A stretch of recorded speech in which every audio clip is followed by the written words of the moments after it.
आदरणीय मेरे प्रिय दोस्तों और भक्तों, श्री भक्तमाल से एक बार फिर आपके समक्ष एक सूक्ष्म वृत्तांत लेकर हाजिर हुआ हूँ, जिसका नाम है नौ नंद जी। दोस्तों, नौ नंद जी का यह वृत्तांत सूक्ष्म वृत्तांत है। उम्मीद करता हूँ कि यह वृत्तांत आपको अच्छा लगेगा दोस्तों, और यह भी उम्मीद करता हूँ कि आप सभी बने रहेंगे इस वृत्तांत के अंत तक मेरे साथ।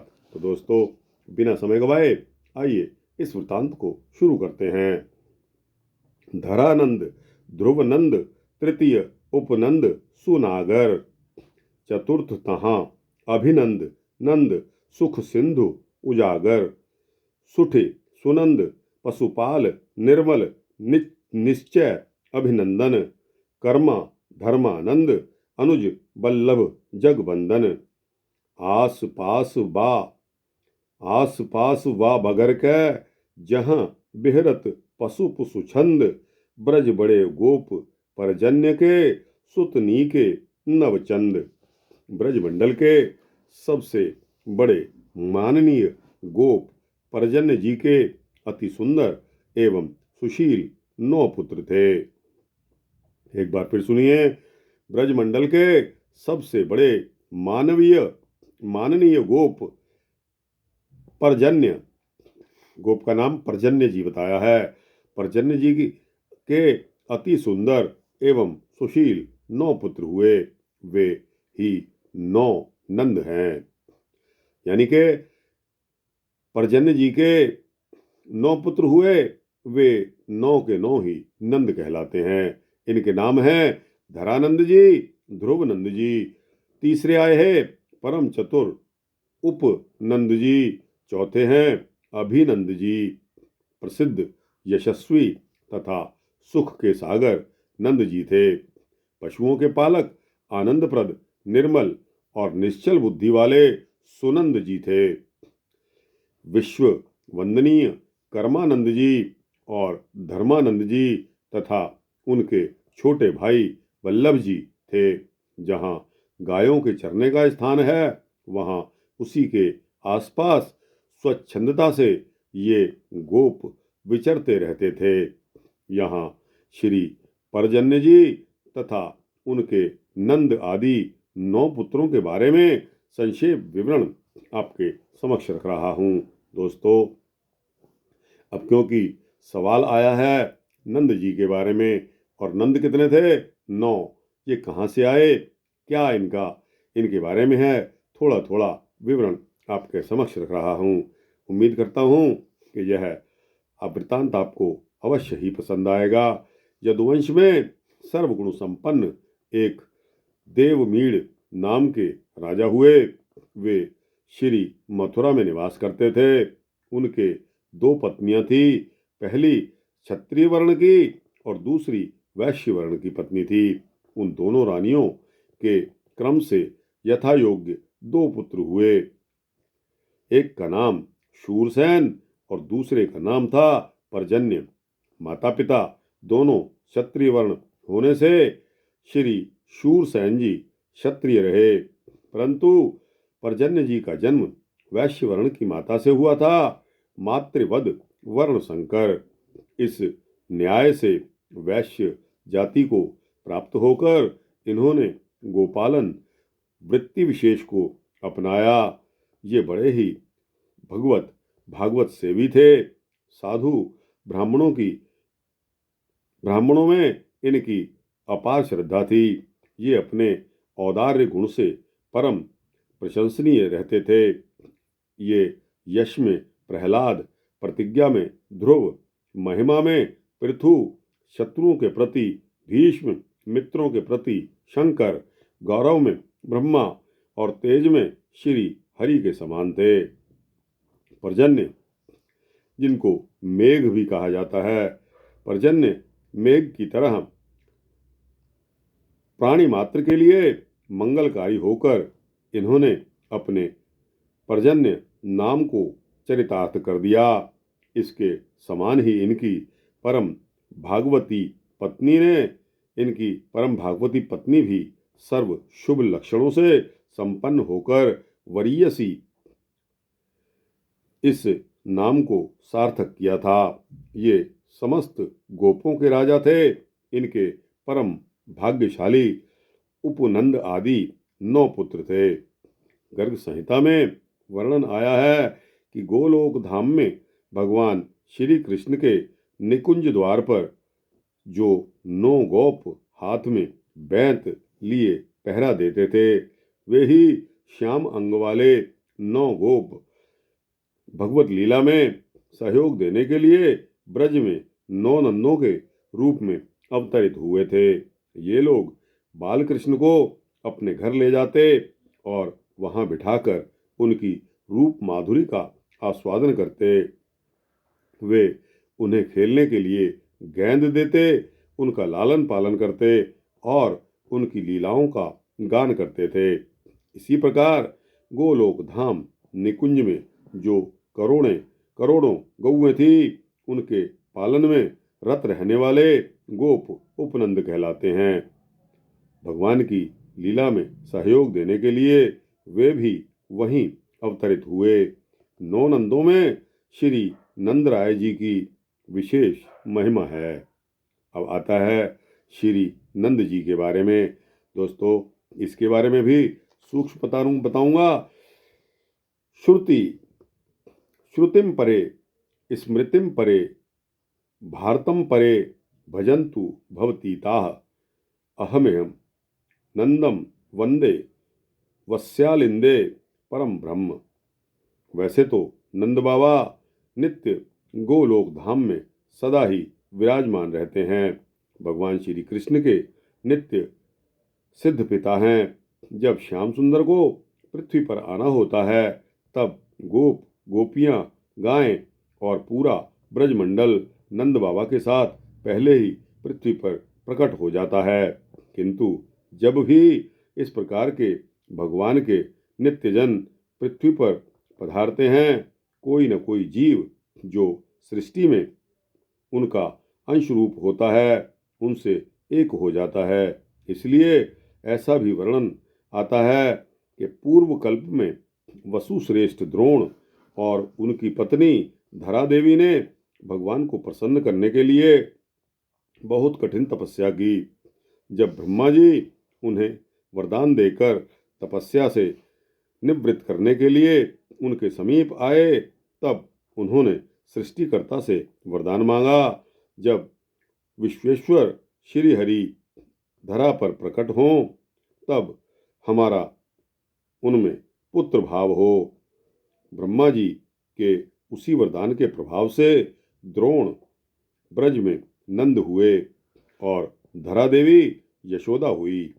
मथुरा में वृषणी वंश में सर्व गुणालंकृत राजा देवमीढ़ जी हुए। इनके 2 पत्नियां थी, एक क्षत्रिय कन्या थी और दूसरी वैश्य पुत्री थी। क्षत्रिय कन्या से इनके पुत्र हुए हैं शूरसेन। इन्हीं शूरसेन के पुत्र वसुदेव जी हुए। वैश्य कन्याएं से उत्पन्न हुए पर्जन्य जी। ये अपनी माता के कारण गोप जाति के माने गए और मथुरा के अंतर्गत बृहदन में यमुना जी के उस पार महावन में इन्होंने अपना निवास बनाया। मथुरा मंडल में गौ संपत्ति के ये प्रमुख अधिकारी हुए। इनके पुत्र हुए उपनंद, अभिनंद, नंद, सन्नद और नंदन। पिता के पश्चात ब्रजमंडल के गोष्ठ नायकों तथा भाइयों की संपत्ति के से योग्य होने के कारण मझले भाई होने पर नंद जी ब्रजेश्वर हुए। वसुदेव जी इनके भाई लगते थे और उनसे नंद बाबा की घनिष्ठ मित्रता थी। जब मथुरा में कंस का अत्याचार बढ़ने लगा, तब वसुदेव जी अपनी पत्नी रोहिणी को नंद जी के यहाँ उन्होंने भेज दिया। गोकुल में ही रोहिणी की गोद में बलराम जी पधारे। श्री कृष्णचंद्र को भी वसुदेव जी चुपचाप नंद ग्रह में रख आए। राम श्याम नंद ग्रह में लालित पालित हुए। नंद बाबा वात्सल्य रस के अधिदेवता हैं। उनके प्राण श्री कृष्ण में ही बसते हैं। अपने श्याम के लिए ही वे उठते बैठते, खाते पीते, चलते फिरते, प्राण धारण करते तथा दान धर्म पूजा पाठ आदि करते थे। कन्हैया प्रसन्न रहें, सकुशल रहें, बस एकमात्र यही चिंता और यही इच्छा उनके मन में रहती थी। जब गोकुल में नाना प्रकार के उत्पात होने लगे, शकट का गिरना, यमलार्जुन का टूटना आदि घटनाएं हुई, तब नंद बाबा अपने पूरे समुदाय के साथ वहां से बरसाने के पास नंदगांव चले गए। एक बार बाबा ने एकादशी का व्रत किया था। रात्रि जागरण करके वे गोपों के साथ हरि कीर्तन में लगे थे। कुछ अधिक रात्रि शेष थी। तभी प्रातःकाल समझकर वे स्नान करने यमुना जी में उतर गए। वरुण का एक दूत उन्हें पकड़कर वरुण के पास ले गया। ब्रजवासी नंद बाबा को न देखकर विलाप करने लगे। उसी समय श्री कृष्णचंद्र यमुना में कूदकर वरुण लोक पहुंच गए। जल के अधिदेवता वरुण ने भगवान का बहुत ही आदर सत्कार किया, ससम्मान पूजा की। बाबा को वहां से लेकर श्याम सुंदर लौट आए। इसी प्रकार शिवरात्रि को अंबिका वन की यात्रा में रात को सोते समय जब बाबा को अजगर ने आकर पकड़ लिया और गोपों द्वारा जलती लकड़ियों से मारे जाने पर भी वह टस से मस नहीं हुआ, तब श्री कृष्णचंद्र ने अपने चरणों से छूकर उसकी सदगति कर दी और बाबा को छुड़ा लिया। अक्रूर जी ब्रज में आए। नंद बाबा गोपों के साथ राम श्याम को लेकर मथुरा चले गए। मथुरा में श्री कृष्णचंद्र ने कंस को मारकर अपने नाना उग्रसेन को राजा बनाया। वसुदेव देवकी को कारागार से छुड़ाया। यह सब तो हुआ, किंतु राम श्याम ब्रज से नहीं लौटे। वे मथुरा में ही रह गए। नंद बाबा को लौट आना पड़ा ब्रज। जब उद्धव जी श्याम का संदेश लेकर ब्रज में आए, तब बाबा ने उनसे व्याकुल होकर पूछा कि हे उद्धव जी, कभी कभी श्याम सुंदर हम सबको देखने यहाँ आएंगे कि नहीं आएंगे? क्या हम उनके हंसते हुए कमल मुख को एक बार देख भी सकेंगे या नहीं? हमारे लिए उन्होंने दावाग्नि पान किया, कालिया दमन किया, इंद्र की वर्षा से हमें बचाया, अजगर से मेरी रक्षा की, अनेक संकटों में ब्रज का परित्राण किया। उन्होंने उनका पराक्रम, उनकी हंसी, उनका बोलना, उनका चलना, उनकी क्रीड़ा आदि का जब हम स्मरण करते हैं और जब हम उनके चरण कमलों में अंकित पर्वत, पृथ्वी, वन एवं यमुना पुलिन को देखते हैं, तब अपने आप को भूल जाते हैं। हमारी सारी क्रियाएं शिथिल पड़ जाती हैं। श्री बलराम जी द्वारका से एक बार ब्रज आए और 2 महीने वहां रहे। फिर सूर्य ग्रहण के समय कुरुक्षेत्र में पूरा ब्रजमंडल और द्वारका का समाज एकत्र हुआ। यहीं बाबा ने अपने श्याम को दोबारा देखा। कुरुक्षेत्र से लौटने पर तो ब्रजमंडल, उसके सभी दिव्य तरु लता पादप तक अंतर्हित हो गए। जैसे नंद बाबा गोप गोपी गौएं तथा ब्रजमंडल के साथ नित्यलोक से पृथ्वी पर प्रकट हुए थे, वैसे ही नित्यलोक को चले गए, सबको साथ लेकर। भगवान श्री कृष्ण की लीला के सहचर ब्रजवासीगण नंद, गोप, उपनंद, ध्रुव, धरानंद, महरी, जसोदा, कीर्तिदा, वृषभानु, कुंवरी सहचरी, बेहरती, मनमोदा, मधुमंगल, सुबल, सुबाहु, भोज, अर्जुन, श्रीदामा, मंडल ग्वाल, अनेक श्याम संगी बहुनामा, घोष निवासिन, की कृपा सुर नर वांछत आदि अज बाल वृद्ध नर नारी गोप हों अर्थी उन पाद रज। ब्रह्मा आदि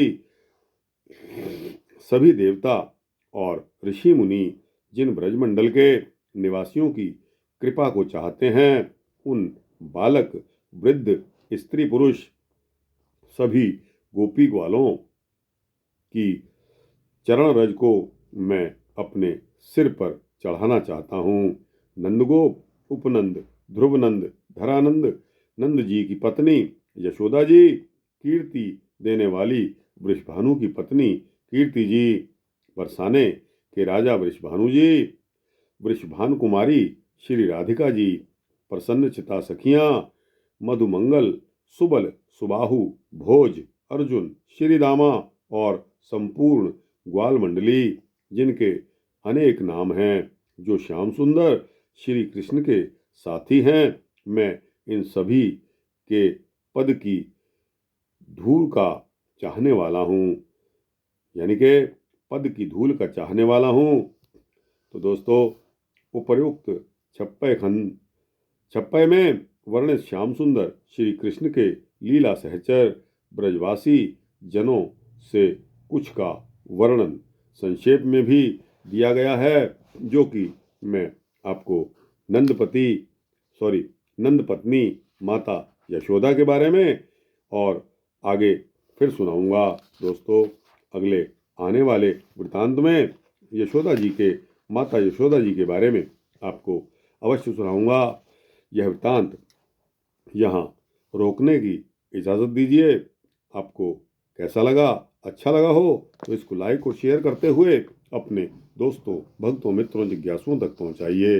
दोस्तों, कमेंट सेक्शन में अपने कमेंट्स अवश्य दीजिए और इस चैनल को सब्सक्राइब कर देंगे तो आपको इसी तरह के सूक्ष्म भक्ति वृत्तांत मिलते रहेंगे। जय श्री कृष्णा, जय श्री राधे।